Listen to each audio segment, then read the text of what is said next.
नमस्कार दोस्तों, आशा करता हूँ आप सब अच्छे होंगे। मैं आपको अपने YouTube चैनल लेखपाल डायरी पर एक बार फिर स्वागत करता हूँ। साथियों, आज मैं महत्वपूर्ण टॉपिक के ऊपर वीडियो बनाने जा रहे हैं। हम उसका टॉपिक है कि भारत की जनगणना 2027।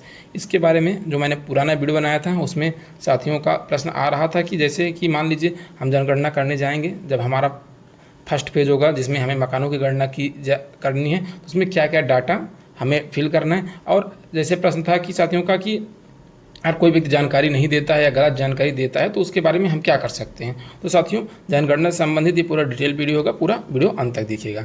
साथियों, ये आपका जनगणना की तरफ से जनगणना आयुक्त की तरफ से एक PDF जारी किया है जिसमें उन्होंने संपूर्ण जानकारी दी है। ठीक है, आप देखेंगे भारत की 16वीं जनगणना और यह भारत की प्रथम डिजिटल जनगणना है। आप देखेंगे स्वतंत्र भारत की 8वीं और भारत की 16वीं जनगणना है। जनगणना दोस्तों क्यों बनाई जाती है, सबको पता है। जनगणना करने का दोस्तों बेसिक उद्देश्य होता है कि भविष्य का आधार तय करना और राष्ट्रीय नीतियों एवं विकास योजनाओं के लिए सबसे सटीक एवं सामाजिक आर्थिक डेटा इकट्ठा होता है। इसी के आधार पर सारी योजनाएं निर्धारित की जाती हैं। दोस्तों, जनगणना शुरू होने से पहले 7 मई से 21 मई तक सेल्फ इन्यूमरेशन होगा।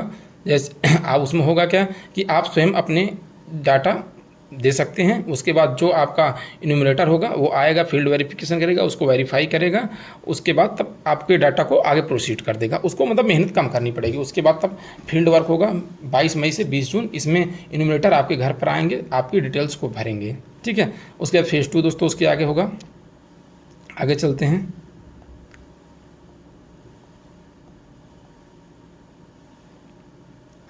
अभी एक दोस्तों हमें जानकारी क्या क्या देनी होगी या क्या जानकारी हमारा जो फेज़ 1 होगा उसमें क्या क्या जानकारी फिल की जाएंगी। आप देखेंगे मकान का विवरण, सर्वप्रथम मकान का विवरण फिल किया जाएगा। उसमें क्या होगा दोस्तों, पहला फेज होगा उसमें सिर्फ मकान की मतलब जानकारी दी जाएगी। ठीक है, उसमें होगा क्या कि मकान का विवरण दर्ज किया जाएगा। इसमें होगा क्या कि दीवार, छत, फर्श, मतलब आपका मकान कच्चा है, पक्का है, किस सामग्री का उपयोग किया गया है। मकान की वर्तमान स्थिति क्या है, कहने का मतलब है कि मकान मतलब अच्छी कंडीशन में है, जर्जर अवस्था में नहीं है।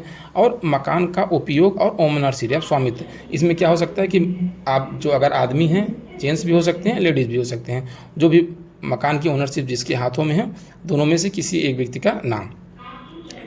समझ में आ गया कि होगा क्या, मकान किसकी ओनर, मानिए जैसे एक मकान है, इसका ओनर कौन है, मकान की स्थिति कैसी है, और मकान जैसे कि कच्चा है, पक्का है, फर्श किस से निर्मित है, छत किससे निर्मित है, इन सब की जानकारी फिल की जाएगी। उसके बाद परिवार का विवरण दर्ज किया जाएगा। उसी फेज में दोस्तों परिवार के विवरण भी दर्ज कर लिया जाएगी। परिवार के सदस्यों की कुल संख्या कितनी है। ठीक है, मतलब उसमें ये नहीं होगा कि व्यक्तियों की जानकारी नहीं ली जाएगी। जैसे एक व्यक्ति है, एक मकान है, उसमें 10 लोग हैं तो 10 व्यक्ति वहाँ है। जैसे इनको मकान HLB 10 इनको 001 प्रोवाइड की गई मकान नंबर, उसमें मकान स्वामित्व का नाम राम नरेश है, मैंने हम लोगों ने लिख दिया राम नरेश। ठीक है, उसके बाद उसमें परिवार में 5 सदस्य हैं।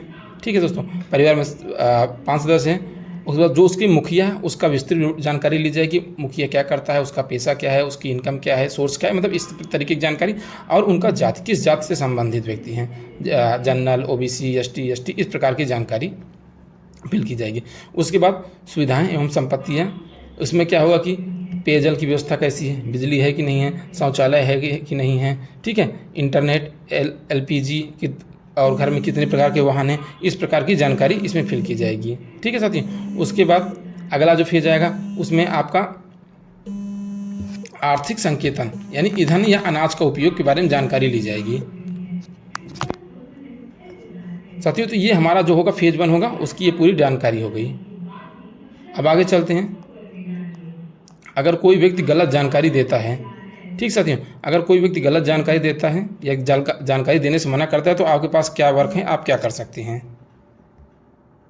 उसमें देखेंगे यहाँ पर विस्तृत जानकारी दी गई कि कानूनी ढांचा, जनगणना अधिनियम 1948, आपकी शक्ति और जिम्मेदारी, ये पूरी अथॉरिटी जो इन्यूमरेटर्स हैं या अपर सुपरवाइजर हैं उनको दी गई है। देखिए धारा, इसके जो अधिनियम है इसकी धारा 4A-5, जनगणना ड्यूटी पर तैनात स्टाफ लोक सेवक होंगे। ठीक है, पब्लिक सर्वेंट होंगे, चाहे वो गवर्नमेंट के हों या प्राइवेट हों, जो भी लगाए जाएंगे वो आपके पब्लिक सर्वेंट होंगे। आप उनसे किसी प्रकार की बदतमीजी या गलत तरीके से आप बात व्यवहार नहीं कर सकते हैं।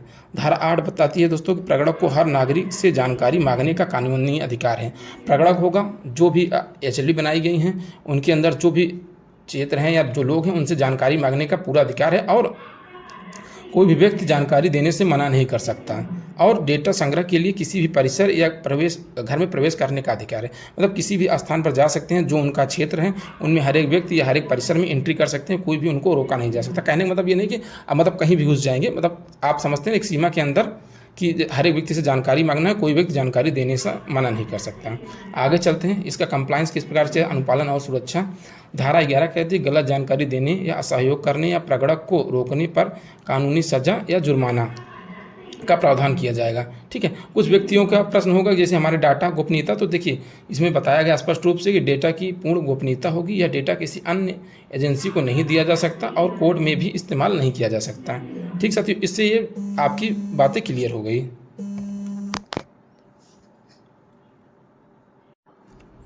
और साथियों देखेंगे फील्ड की चुनौतियाँ और आपके कानूनी समाधान। कहने का मतलब है कि ये समस्याएं आपको आती हैं तो उसका समाधान क्या आपको करना है। जैसे चुनौतियाँ नंबर 1, अगर आप जाएंगे नागरिक जानकारी देने से मना कर रहा है या घर में प्रवेश ना दे तो आप क्या करें, उन्हें स्पष्ट करें कि जानकारी देना अनिवार्य है और प्रगणक को कानूनी अधिकार है। पूर्व में बताया था अगर जानकारी नहीं देते हैं तो आपको क्या क्या कार्रवाई कर सकते हैं। अब चुनौती नंबर 2 है, नागरिक डरे कि उनका डेटा लीक हो जाएगा या किसी विभाग को दे दिया जाएगा, तो उन्हें आश्वस्त करें कि डेटा पूर्णतः गोपनीय है और उन्हें जैसे बताया गया कि कोड में भी आप इस डाटा को इस्तेमाल नहीं कर सकते हैं। ठीक है, बार बार समझाने के बाद भी अगर असहयोग या गलत जानकारी दे रहा है तो उन्हें चेतावनी दें कि आप बताया कि आप जानकारी अगर गलत जानकारी देते हैं जनगणना अधिनियम के अंतर्गत 1948 के अंतर्गत तो आपको जुर्माना और कानूनी कार्रवाई का प्रावधान भी आपके ऊपर किया जाएगा। तो साथियों यही था मेरा पूरा वीडियो। अगर जानकारी आपको अच्छी लगी हो तो चैनल को लाइक शेयर और सब्सक्राइब जरूर कर दीजिएगा, और इसके संबंध में अगर आपको कोई डाउट उत्पन्न हो रहा हो तो कमेंट बॉक्स में कमेंट कर दीजिएगा, मैं पूरा रिप्लाई करने का या सही जानकारी देने का प्रयास करूँगा। तो साथियों यही था हमारा पूरा video. Thank you watching for my video.